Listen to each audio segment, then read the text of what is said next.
We're going to talk about how to leverage LinkedIn to grow your business. If you're joining live, or you're going to be watching this as a recording, we'll be doing today some workshopping. So you'll be able to stop, pause, and go to another tab or another screen and kind of do some of the work yourself.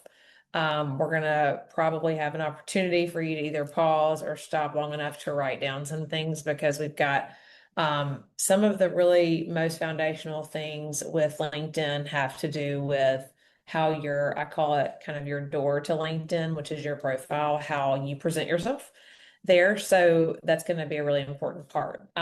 Just to introduce myself, in case you're wondering who in the heck this girl is, I'll introduce myself in a second. If you are interested in what you hear, all of my content is catered to managed services providers and IT businesses. So I know that you're probably not that, but there are some really good tips that can be applied to any organization on my YouTube channel at The Business Grower. So feel free um, to look me up there. And then I always like to say, whether you're listening by recording or you are here live, just be here now. Put that participant hat on. There are probably going to be some things that you already know that we talk about. But we never can learn too much, right? So I always love to ask, phones on silent, give this your focus. You've shown up today, shut out distractions, and put those student caps on. Who the heck is this lady? Well, Nisha invited me to be here today because we are in a mastermind group together, but also I have really, built my business inside the telecommunications and IT space, starting working for a company that was putting a cellular module inside an electric meter, which is very random. But then from there have really built, a career for marketing inside the managed services and IT space. I am the host of the Get More MSP Leads podcast. I've written one book, I've got another on the way, and really have established a growth framework for MSPs, because we work inside the world of long sales cycles. And if any of you do that as well, you'll understand that it is not a one and done when it comes to marketing. So also a really proud boy mom, spend a lot of time at baseball games, especially right now. So it's a little bit about who I am. If you're here today, you might, if this topic intrigued you, you might have kind of one of these four things going on. You're either posting kind of randomly or occasionally on LinkedIn or other profiles. And some of this can apply, of course, to any profile, but we're really here just to talk about LinkedIn today. You might really have no system for turning those connections into real conversations. Maybe you've tried, excuse me, some sort of LinkedIn outreach, and it felt like you were just like, we call it spray and pray. You were just spraying your content and praying, hoping that, something actually was going to come of it. Or you maybe have seen that your competitors are showing up everywhere and you're just not sure how to use LinkedIn the right way. So those are the things that we're going to talk about today. I really love starting everything I do with this, because sometimes we really get so obsessed with what we're doing and our own plans, that we really forget about the way that our customer is making a decision. So I really like to start everything I do, no matter what we're training on or what we're talking about, is like, let's just stop for a second and think about how your buyer actually makes a decision. Again, I'm in the world of 6 to 18 month sales cycles. So we, most of the time, I would say, are guilty of building an entire marketing strategy, assuming that our buyer already is at the end of his buyer journey. And so we have to remember, especially when we're creating content and we wonder, quote unquote, why our marketing's not working. It's because we are trying to make them buy something from us when they don't even realize they have a problem. So our job is to make sure that we are constantly educating.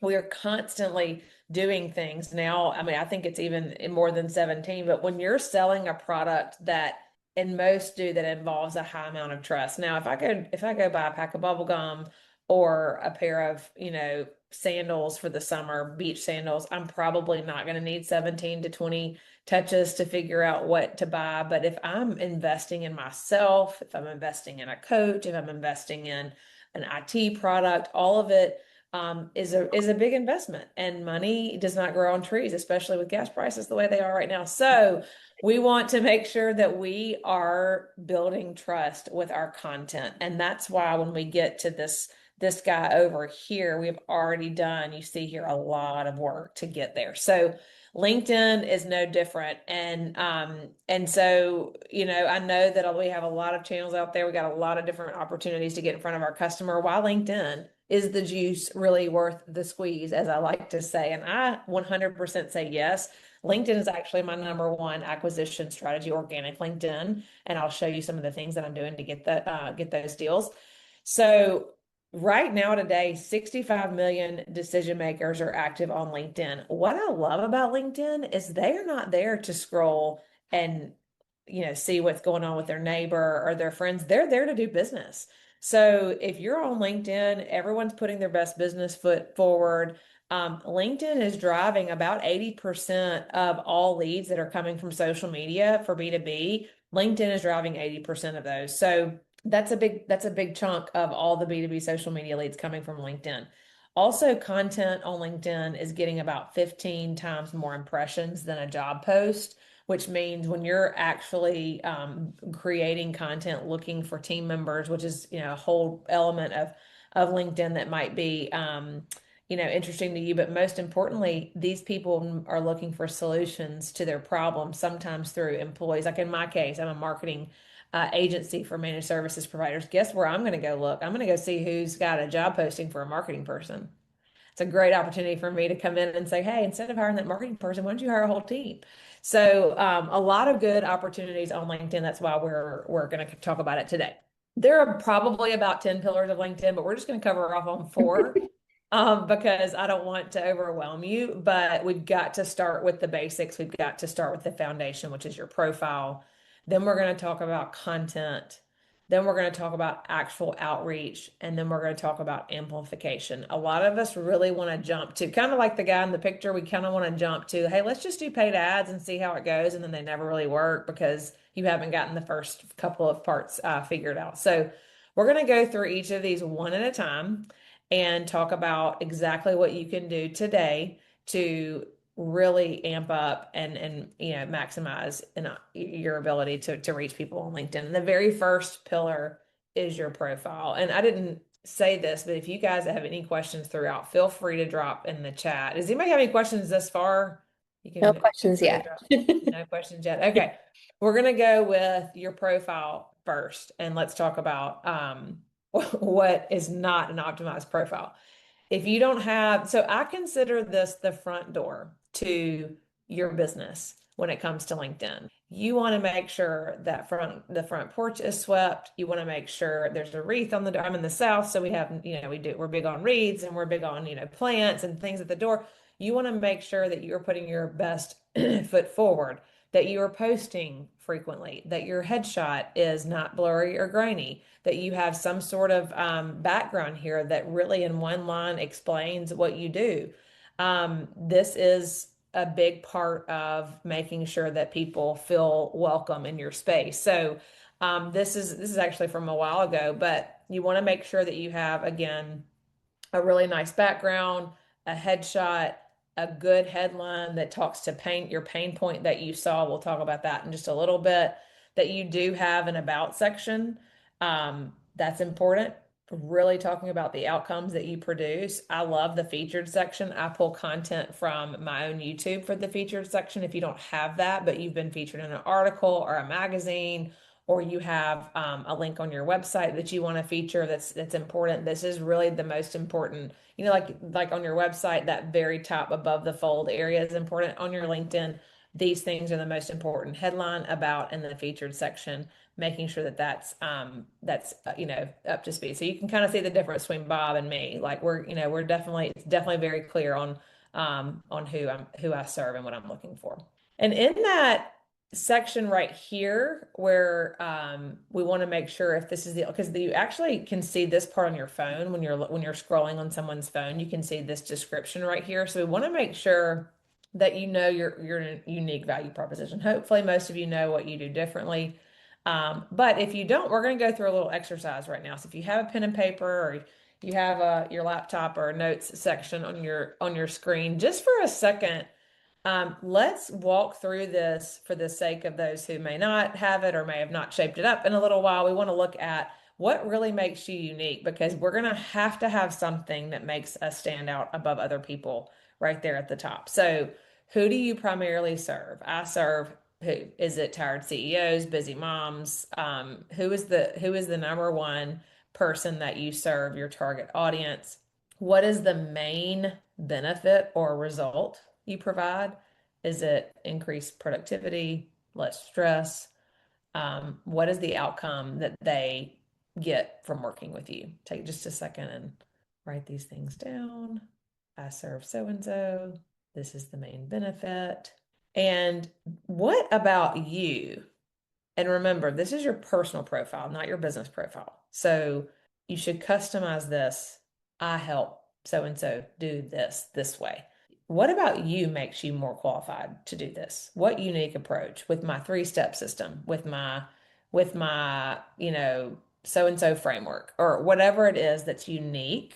And then really what sets you apart from others doing it. So it could be I serve X with, I serve busy moms. I give busy moms increased productivity with my three-step. I have an ambulance driving by. I hope you guys can't hear that. With my three-step ABC system that, and then put something there about what no one else is doing it this way. That gives you 10 times better results than any other weight loss program. I don't know, whatever. But you have to make sure you have to specify the person, what the outcome is that they get, what makes you more qualified, better than anyone else, and then what's that key differentiator. And then this is kind of what it ends up looking like. You can phrase it however you want to, but for the sake of your LinkedIn profile, you want to keep it really tight. So I help blank achieve blank by blank utilizing blank, something like that. This is really what your little one-liner there at the top should look like. If you do have any qualifications or awards, it's okay to brag because we have to stand out from others, guys. So this is our chance. You want to make sure you have exactly what you do, any awards, any achievements, your brag book. A little bit of that can be sprinkled up there at the top too. Any questions about your profile? No, no questions so far. Okay. Okay. Now we're going to talk about content. I don't know if any of you have read this book. Big fan of this book, Endless Customers by Marcus Sheridan. The next question is, Bilar, what do I write about? I don't know what to write about now. On your personal profile, you need to write about things about your business, but you need to do it in a way that doesn't, again, sell them every time because we want to make sure that we're providing value. I always like to draw this illustration. If you have a friend who sells, let's just say Mary Kay Cosmetics, and your friend at Mary Kay, every time you meet with her for lunch, she invites you to go to lunch, you go eat lunch, and then she tries to sell you something. And then you don't, you have all the makeup you could possibly, or all the skincare makeup you could possibly need. She just sold you something like, now you go to eat lunch again in the next month and she's trying to sell you something. Oh, we have this new thing. You kind of get to the point where you're like, I don't know that I want to go to lunch with her because I'm afraid she's going to sell me something, right? So building trust means writing about things that answer their questions. If you don't know what to write about, I highly recommend recording your client and prospect conversations for a period of time, taking those transcripts, throwing them into AI and saying, hey, what are the 10 to 20 most, common questions that I'm getting asked? A lot of times it's going to fit in one of these categories. What does it cost? What affects the price? How do you compare to so and so and so and so? What are the downsides or risks of doing business with you? What is the best option for my situation? That means you might need to be creating the 5 best coaching programs for busy moms, whatever. And then what others say about you, constantly say, reviews and what other people are experiencing with your product. Usually your buyers are already telling you exactly what content to create. You just have to listen. If you've not read this book, I highly recommend the Endless Customers book. I know that if you have a great marketing partner, then some of this work might be done for you from a business side, but you need to be talking about it from a personal side as well.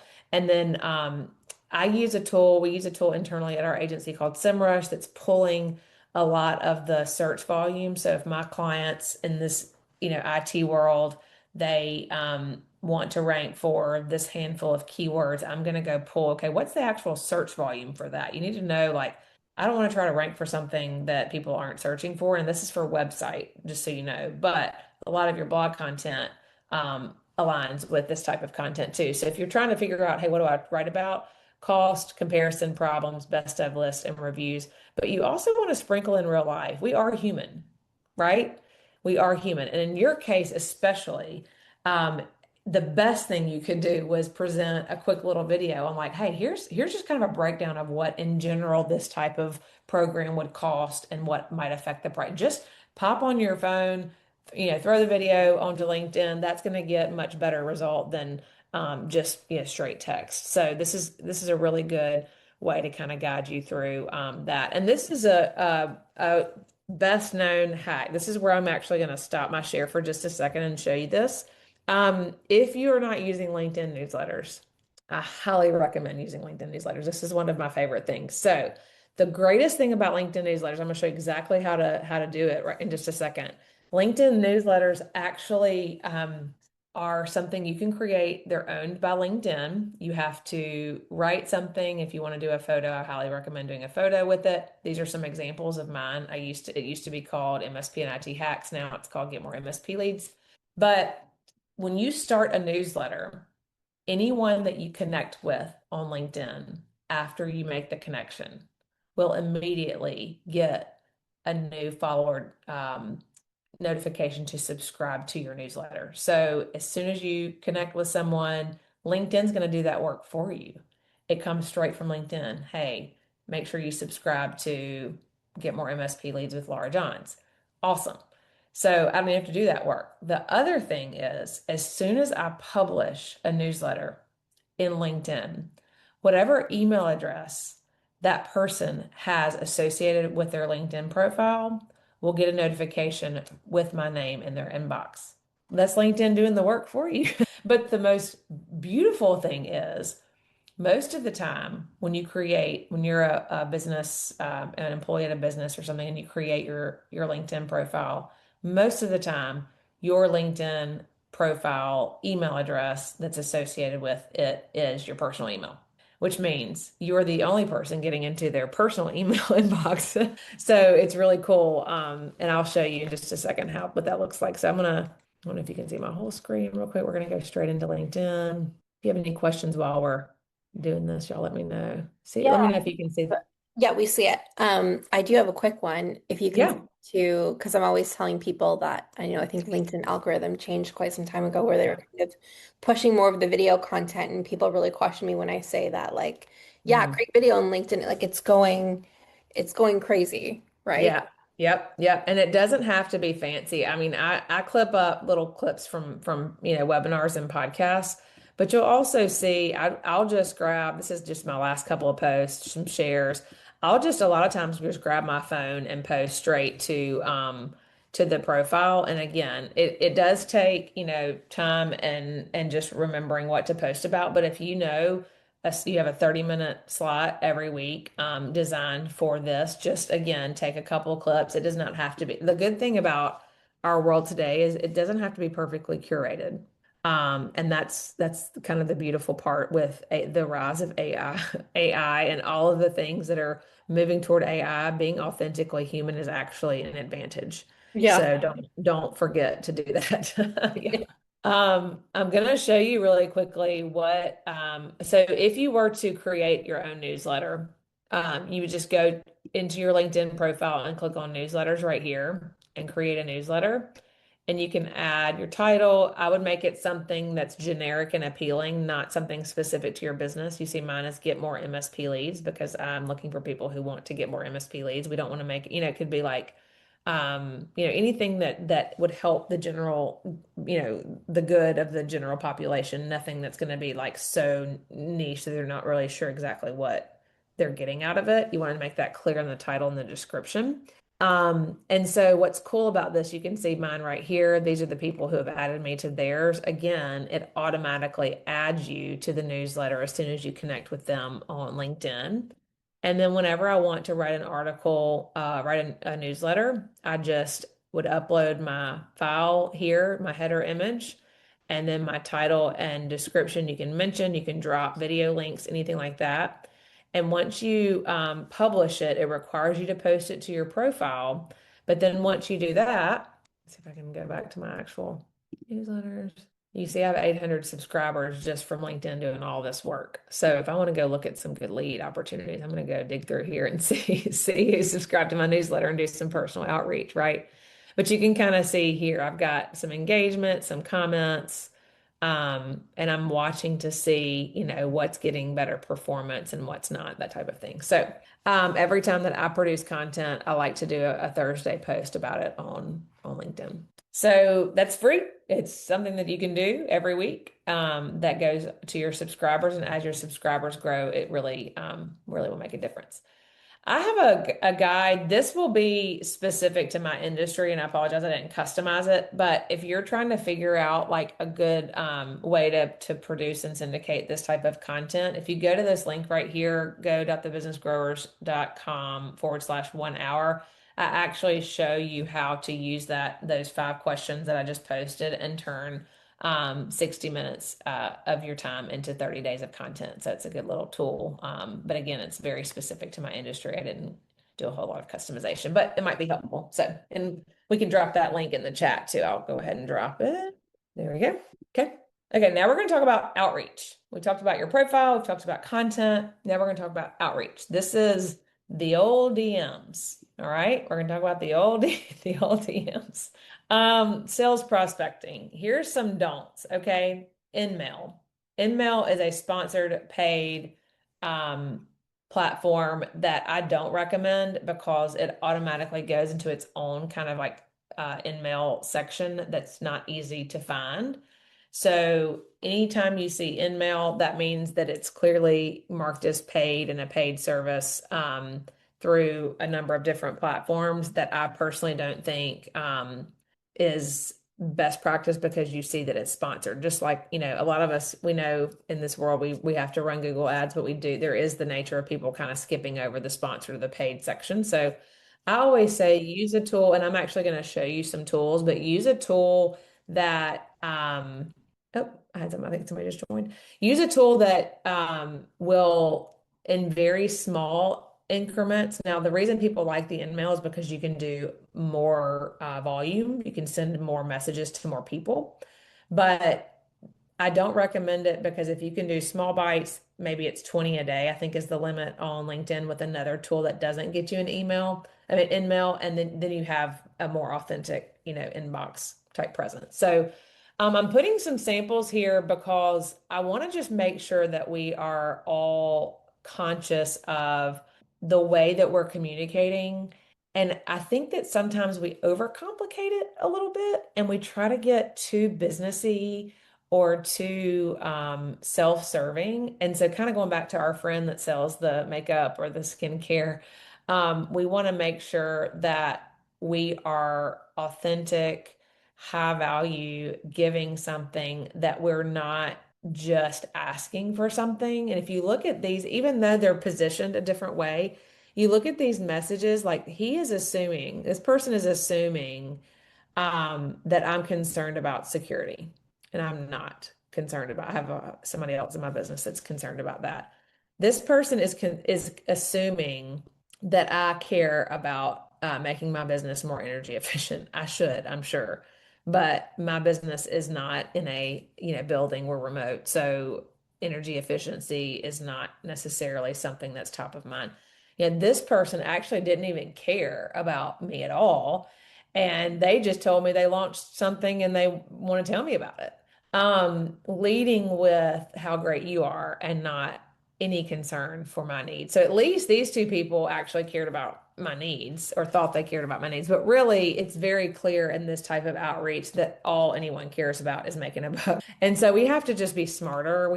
It's not that difficult. So I have a couple of different tools that I like to use. Copilot, the AI, not Copilot that Microsoft makes, and then Dripify. Also Seamless. There's a lot of different tools, info that you can get contacts from.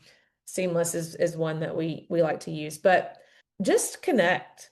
You can use one of these tools just to connect. And once they connect, you could kick off an automation. Like, don't even ask them. Don't fill their inbox with how great you are before you even get to know them. Just connect. Okay, we're going back to that visual that I showed you at the very beginning that just shows you the buyer knowing they even have a problem. So really what we want to do is just connect with them and connect with, hey, I noticed we have some mutual connections because you can in these tools actually find people that you have mutual connections with. And the connection could just start with, hey, so and so, we share some connections in the space. That'd be great to connect. Done. Be normal. Don't be weird. Then a little while later, I just give some value. Hey, I'm running a training. If you think you could benefit from this or anybody on your team could, here's the link. Okay. Didn't ask him for anything. I gave him something, connected and gave him something. And then this is where you got to, actually get a little human about it. But I went ahead and said, hey, anyone that I've connected with that might be at this show, I can identify. I went to a show, I got 13 booked meetings before I went to Vegas in April by just sending people who had already connected with me. They're not scared of me. I didn't ask them for anything, I didn't sell them anything. I gave them something. And then my next message to them was, hey, are you going to be at Channel Partners? And look here. Yes, I'll be there. Let's connect. Let's grab coffee. Great. Earl is a $70 million managed services provider business. It was a great meeting, a great opportunity. But you see here, I connected first, I gave value, and then I met him where he is. I'm not trying to force anything because Earl's also not going to buy from the InMail. Okay. So we're meeting, we're having a conversation. I don't expect it to be a super fast, sell, but it's somebody that I'm going to continue the relationship. So you've got to have Sales Navigator for this. You can go identify through a number of different tools who I consider your dream 100. Like, who are the 100 people that you would love to work with? Go figure that out. And then you can identify all of those decision makers in that business by title, company, size, industry. You can kind of prioritize who to contact first based on buying signals, which these two tools at the bottom, Copilot AI and Dripify, can help you do that. And then you could just run this kind of drip sequence to those people. And it's, 100 companies, maybe 3 decision makers per company. That's 300 people for you to nurture. And then don't forget to kick in when they do respond. You do need to monitor it so you can do that last part by yourself. But this is a really much better, you see the difference? See the difference? Okay. And then amplification, we're going to talk about next. I think I've done this right. Amplification. Should be pillar 4, actually, not pillar 3. Sorry. Sorry if my numbers are wrong.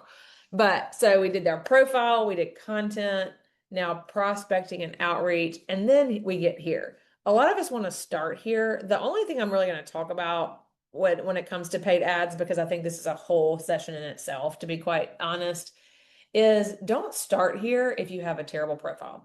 Don't start here if you're not producing content regularly. Don't start here if you're not in people's inboxes, because that's the baseline of things that you should be doing before you start doing this. I think a lot of times we just want to put kind of the easy button, push the easy button, or put, kind of a faster, but this gets really expensive. And if you're not doing the other things well, then you're going to end up paying more money with ads if you're not doing the other things well. So I always just recommend before you do any sort of paid, don't just ask for a meeting. Same concept as the outreach. Don't just try to ask for the meeting. This is kind of an example of a bottom of funnel type of ad. These are some client ads. This is one that I've done.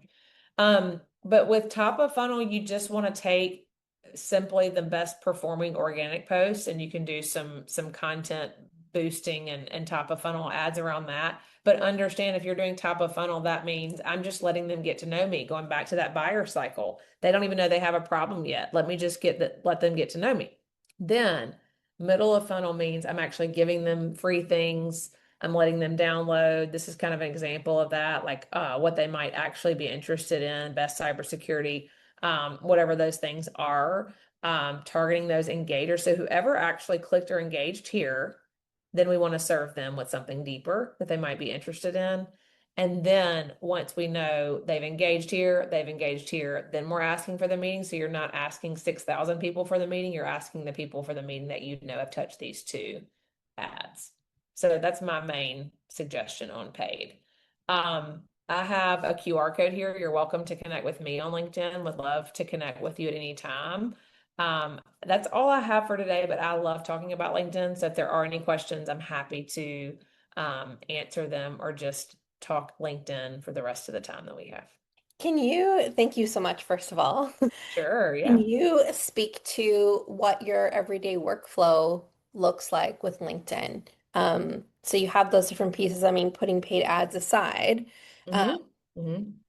Mm-hmm. actually find this really interesting, and I'm like glued. I'm like, oh, this is really good. And I didn't know Mm-hmm. about the newsletters at all. I am like Yep. LinkedIn naive completely. Um, Well, newsletters are a lot of people are sleeping on them, I think. They're great opportunity. Yeah. I mean, I rarely post over there. I remember just, I think a few weeks ago, I did like a portfolio video of like some of the stuff we've done recently and the results we've gotten. And, you just, yeah, I'll just push that over there and post there in 6 months. Actually got some meetings from that, which is crazy because I'm like, what do you mean? I just posted one video. Yeah. So it really does seem like or if you're wanting to fill a pipeline, like it's a huge, amazing, untapped Mhm. resource for a lot of people. So yeah, I'm wondering if you can just speak to what My is your workflow, what I do everyday. day to day. Yeah. Yeah. So a lot of what I'm doing right now is producing content on YouTube. So it would be a shame if I'm not going to be using that. I use Riverside. So essentially what I'll do is record once, and that free download that I gave you guys is very much my workflow. But I will record one time and then I'll take that transcript and I will chop it up into everything from blog to newsletter for LinkedIn to post for LinkedIn. So most of what I'm posting about really is just driven from that content. Yeah. So unless I just like, for example, last weekend baseball, I had an epiphany and I was like, I'm just going to post this today. So I'll at least post. I like to post at least twice a week. I would love to do more. I'm just not doing it. Also, a lot of your schedulers, like social media scheduling tools, they will allow you to post to your personal LinkedIn. So I would say, make sure that you're at least scheduling posts or you are posting content. I do, I'm actually going to share my screen real quick again so you guys can see this. I do make sure that I go in and engage at least 30 minutes every week with people who have commented. The great thing that you can do here is these are great lead opportunities. If there's anybody here, COO, Oh, Nicole, um, she's in here with us. oh, nice. Wanted to Nicole, look, see yeah, us. great. Yeah. I'm exposing you, but you can kind of see you can kind of see here who's this is somebody's dad that I know. You can kind of see here who is looking like right here. Okay, I don't know who this is, but I can probably tell this is a good lead for me. So I'm gonna go right here and connect with everybody who works there. You can just click right now and go connect your sales. You can add a note, if you don't want to. Like this is a look right here. Just had a sales call with them. I do make sure that every time I'm having a sales, this is a kind of good nod to the workflow. Every time I'm having a sales conversation before I join the call, I send them a note and connect. Mhm. And usually after the call, if I have time and remember, I will do the same. Like, great to connect with you. This is where my people live. So LinkedIn is a very natural path. But I at least post, 2 to 3 times a week. I go look at my profile viewers, make sure I'm making connections, sending notes because I want all these people to one, get my newsletter, because as soon as I connect with them, they get my newsletter. And then also make sure that I'm putting them in my pipeline if it's somebody that might be, but I also can go look at I like to look and see how much engagement I have. So if I did get any comments on content, I'll usually go and engage back with those people. I haven't done that in a minute, but right here I got 3 comments. So I'd want to go make sure I'm, communicating back. And then I will post on Thursdays my article. That's kind of my typical workflow. One of the things that I personally want to implement pretty soon is integrating some sort of commenting type automation tool that sounds like me. I do think that there is a lot of opportunity there for me because I do have a pretty updated profile. So that's going to be kind of my next thing, and that I didn't talk about today, but getting some sort of engagement type AI driven automation to engage with people that are potential buyers for me. Also, following their business pages. It depends on if they're big enough. In my case, like if I follow the CEO and founder, then I like to go follow the business too because he's usually watching. Mhm. And then that gives me a good opportunity to speak to what they're doing with their content on LinkedIn as well. Beautiful. This was It's also a little manual. I mean, that's kind of part of it, but I could yeah. spend for me personally 30 minutes to an hour, and LinkedIn is more valuable than, my email. I mean, my people are on LinkedIn. Yeah. I think though for sales processes, period, I think we just have to, especially when you're doing like more high ticket offers, you're not just, some people in here they're just, they're selling courses. And some people are selling more one-on-one offers. Yeah. There has to be that personal touch these Yeah. days. Yeah. There's no automating a sales cycle for someone who's going to work with you on a one-on-one capacity Right. anymore. Right. Like I know And it's the beautiful thing is with some of these automation tools, you can make the people who actually raise their hand your focus. yes. They raise their hand because they did connect with you and then they did say thanks for sending or something. And then that just gives you, hey, I went from 600 people in my pool down to there's 15 this week for me to follow up with and engage with, and just focus on those. Don't try to go comment on everybody, just the ones that are actually showing up and looking. Those are the people that you can engage with and start to make some traction. Yeah, absolutely. I And love don't miss opportunities. If you do trade shows or industry shows, that's a great opportunity to send a message and say, hey, are you going to be at blank? Because a lot of times they'll say no, but I'm going to be at this one. And you're like, great, see you there. yeah. Oh, I'll go to that one So, yeah, I'll be there too. Yeah. too. Yeah. Absolutely. Some of them, I do a lot of like Kajabi events when they had them. They haven't had them in a long time. And those have Yeah. always been so transformational for Yeah. my business, even if it wasn't necessarily like, someone hiring me. It was like, oh, another expert found me and like that's not their niche or that's not the kind of person they want to serve. And so, they recommend me. Like it's always been completely transformational. Those Yeah. in-person events are amazing. Yeah. Yeah. Okay. Do we have any questions before we let Laura go? Just fun being here. Sorry, I was a little late, Oh, Hey, don't. but Stephen.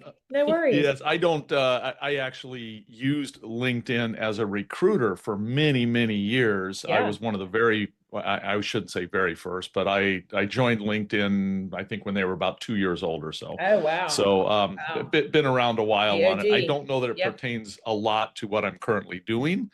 But from a recruiting standpoint, my daughter Nicole, that Nisha mentioned, took it over, and I think she's using it quite consistently. I Yeah. know she had other commitments here this morning, but I'm sure she'll be watching the replay. Yeah. So, no real questions. Just thought I'd give you a little background. That's cool. Awesome. Thanks, Stephen.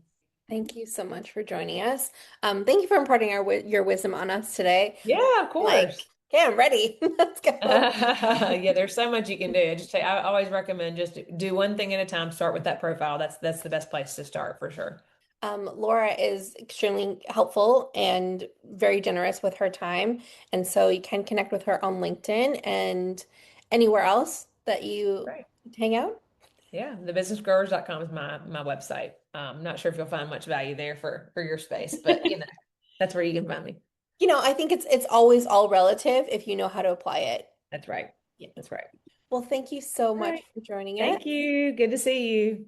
Thank you, Likewise. everyone. We'll talk Bye-bye. soon. Bye.